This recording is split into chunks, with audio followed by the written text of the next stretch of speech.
آپ سمجھتے ہیں کہ صرف جھوٹ بولنا گناہ ہے، صرف بد نظری گناہ ہے، صرف زنا اور چوری گناہ ہے، اور آپ یہ نہیں جانتے کہ قرآن کو نہ سمجھنے کی کوشش کرنا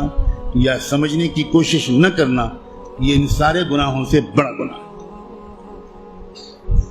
آپ انجینئر ہیں، بڑے خوش ہیں کہ میں انجینئر ہوں، آپ ڈاکٹر بن گئے، بڑے خوش ہیں کہ میں ڈاکٹر ہوں، آپ تاجر بن گئے اور آپ خوش ہیں کہ میں تاجر ہوں، اور آپ کو اس کمی کا احساس تک نہیں ہے کہ میں کتنا بڑا محروم انسان ہوں کہ میں اللہ کے کلام کو جو صرف میرے لیے آیا تھا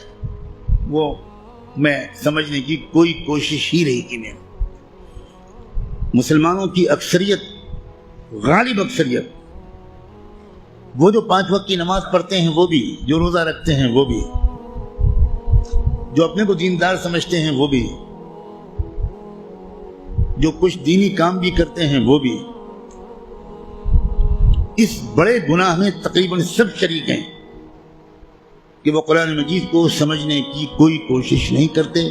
اور قرآن مجید کو نہ سمجھنے کو گناہ نہیں سمجھتے۔